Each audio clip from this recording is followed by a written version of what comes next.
Poesía en movimiento, diálogo, autores y lecturas. Yarube, yarube, yarube, yarube, kenareka ruya. Bienvenidos a la segunda parte de este podcast. Pienso en el hecho poético de manera muy compleja, ¿no? Anastasia logra ponerlo en varios lugares, ¿no? Lugares simbólicos, lugares físicos. Entonces lo poético, como dices tú, atraviesa las letras y por ahí pasa. Quizás ese es el último lugar, quizás al que llega, ¿no? La escritura, porque de repente ha pasado y en la obra de Anastasia pasa por otros lugares, ¿no? Y ese hecho poético donde está lo femenino también en unos saberes muy complejos, pues llega ahí, ¿no? Llega en la danza o llega con la danza, con el baile, con el canto. Y justamente para seguir armando este cuadro tan bonito que nos has hecho además por las tradiciones, ¿no? La relación entre tradiciones y poéticas, creo que nos las has presentado de manera muy precisa. Quisiera que escucháramos Picante como el ají, que además es uno de los poemas más leídos en la obra de Anastasia, por ella misma y por otros, de los más estudiados, y creo que a partir de allí podemos seguir conversando.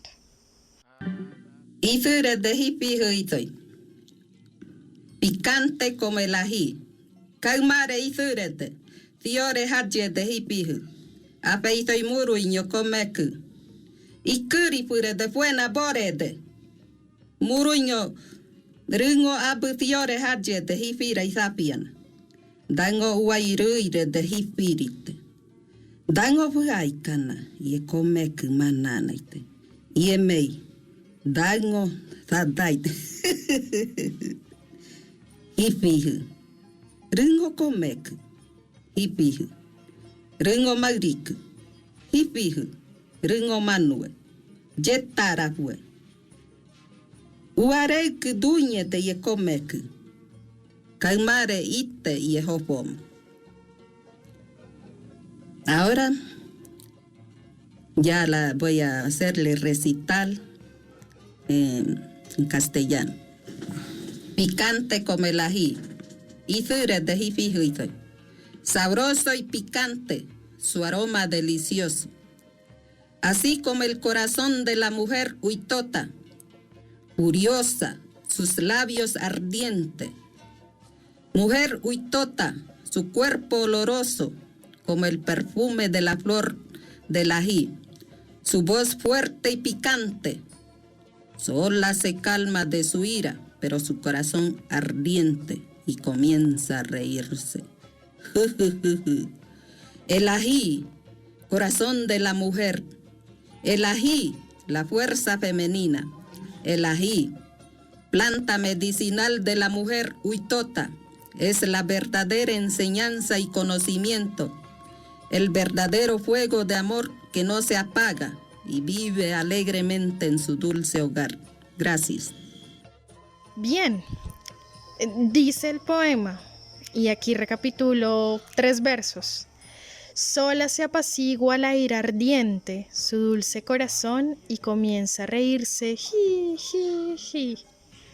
No, la imagen del cazador que nos presentaste creo que tiene que ver mucho con estos 3 versos, la intensidad y la fuerza de la selva apaciguada, ¿no? Apaciguada y acompañada por la dulzura del corazón.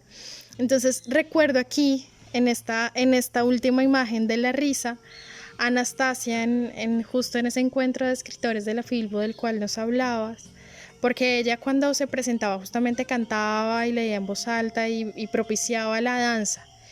Y en estos 3 versos quizás podríamos ver, no sé, tú qué piensas sobre esto, que en estos 3 versos podemos ver 3 momentos de Anastasia o 3 ejes de su vida, como la fuerza, la dulzura de su corazón, la risa y el baile, pero también su encuentro con otras comunidades y bueno, con todo lo que tiene que ver con la vida de Huitoto. Entonces, ¿qué entrada podríamos darle a un lector que se acerca por primera vez a la obra de Anastasia? ¿Será que estos 3 versos pueden ser una gran puerta? Y otra pregunta que quería hacerte justo en este poema, ¿cómo podemos entender el dulce y el picante en el mismo lugar? De repente en la comprensión más ingenua, ¿no? O más sensible inicialmente, ¿no? El dulce y el picante son opuestos, están en tensión, como no conviven en un mismo lugar. Y lo agridulce quizás también en lo simbólico no genera emociones muy amplias. ¿Por qué? Porque pasa esto de que el dulce y el picante estén en un mismo poema, además como una imagen muy fuerte en Anastasia. Pues está relacionado con los alimentos de nuevo. Digamos, hay la elaboración del tucupí, que en otras regiones se le llama casamarán, y en Huitoto es el omay, creo.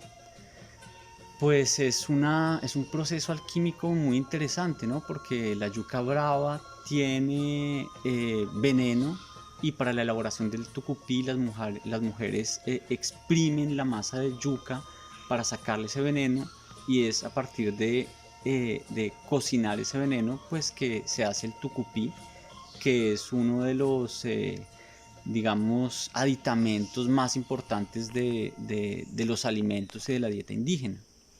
Es delicioso, además es un ají negro que además del caldo cocinado de la yuca brava pues tiene otros aditamentos, ¿no? Puede tener hormiga, puede tener distintas especies de ají.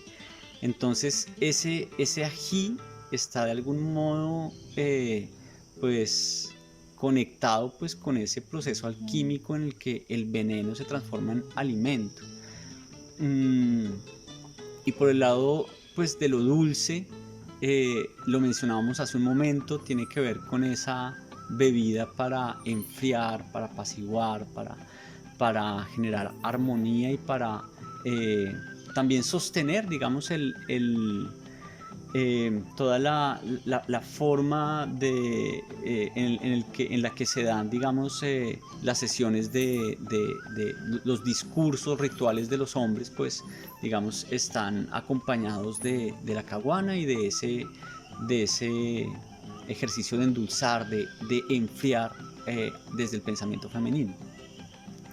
Y es bueno, es muy curioso que en este poema digamos estén esos dos componentes, porque también el ají tiene digamos hay unos versos donde hay como una acepción, como un tono, una atmósfera que tiene que ver mucho con pues con una figura muy erótica, muy atractiva, pero también está, digamos, todo lo que hemos hablado sobre el significado de las sustancias. Pero en síntesis es, digamos, pensamiento y fuerza femenina. Ella inclusive habla en un término en Murui de Ringo Mairik, como la fuerza femenina. Y es de algún modo digamos, un concepto, una noción que está muy presente en toda su obra. Y en el caso de este poema, pues también se puede leer desde distintas perspectivas. Por ejemplo, si uno habla con un lector indígena, yo hice el ejercicio con una amiga de Anastasia sobre un poema como este. Es un poema que suena pues como algo un poco fuerte, tal vez contradictorio, porque digamos el ají también y la palabra misma y el ejercicio de pronunciarlo con todas las características como lo hace Anastasia en su poema, pues tiene una carga fuerte, una carga, digamos, de calentura, una carga significativa que incluso puede llegar a hacer pensar, digamos, en formas de protección muy como ya muy graves, para, por ejemplo, proteger una casa de conocimiento, una maloca, pues digamos se recurre, digamos, a esas sustancias que son fuertes, que son picantes, que son calientes, para, digamos, en ese nivel de lectura el ají tiene connotaciones pues pesadas. Me lo decía su amiga, doña Teresa Faderito. Ella decía, no, pero a mí ese poema, yo le decía a Anastasia, ¿por qué escribiste eso? Eso está llamando pura calentura, eso es fuerte, es pesado. A los blancos les gusta, pero es que ellos no entienden. Ellos no entienden pues que al nombrar una sustancia y sus características, pues la palabra tiene fuerza y eso va a tener efectos muy visibles en las relaciones y en la transformación de la realidad. Me decía doña Teresa Faderito, en cambio a mí me gusta mucho el poema a su mamá. Ella escribe una oración, digamos una conjura, que se llama Conjuración a la Madre, Eño Gira.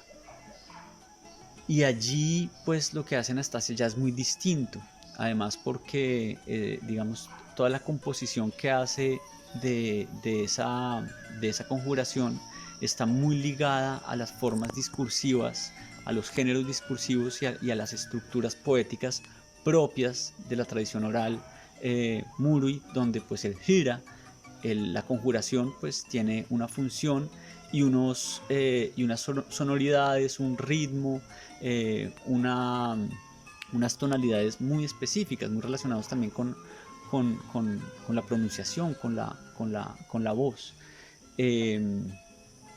Es una de las producciones más interesantes también de Anastasia, porque en el caso de los poemas ella no recurre a las formas discursivas, a los géneros poéticos del Murui. En el caso de Conjuración de la Madre sí lo hace, y a doña Teresa Faderito le gustaba mucho porque ella decía, ahí sí está endulzando, ahí sí está, digamos, trayendo como esa palabra que viene de una concepción de la madre pues ya digamos más profunda, donde pues la función es de enfriamiento y de endulzamiento. Y en este texto o en esa conjuración es también muy interesante, y eso se relaciona con la pregunta anterior, que está presente ella, Anastasia, porque la voz poética y el texto está construido, está compuesto de manera que es su madre, doña Ofelia Yamakuri, quien está conjurándola a ella, que está situada, digamos, como en la voz poética, pero está acudiendo a la madre, digamos, a la madre de las plantas, que nombra de distintas maneras, para que desde abajo emerja como esa energía pues de sanación. Entonces es muy interesante eso, y también pues resalta el modo de comprender y interpretar estos textos, pues dependiendo pues de los referentes y del posicionamiento que tú hagas. Es muy distinta la lectura de Anastasia, de los textos de Anastasia, de una amiga suya como doña Teresa Faderito, a la lectura que uno puede hacer de manera desprevenida. Pero es muy interesante justamente pues esos diferentes niveles pues que pueden tener estos textos, que son textos bilingües y textos que recogen tradiciones y formas de pensamiento y de visión del mundo también muy particulares. Y que justamente por eso se inscriben en la literatura, porque atraviesan la sensibilidad del lector, ¿no? Una sensibilidad que no se limita al bienestar o el malestar de acercarse a un poema, sino a una experiencia sensible con lo poético, que claramente va a estar marcada por quien sea el lector.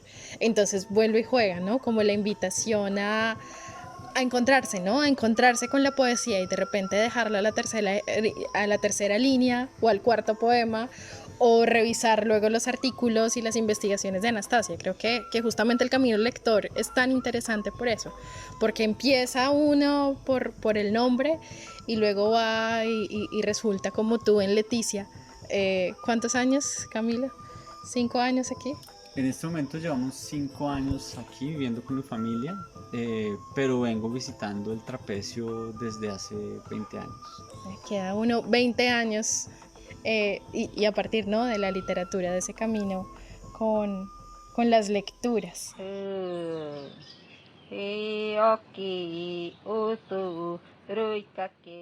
La caguana, fragmento.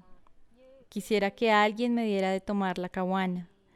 Mi corazón ya quiere secarse, de la maloca de la gente de río abajo. Desde allí se escucha que viene la voz de la abundancia, que es la palabra del verano.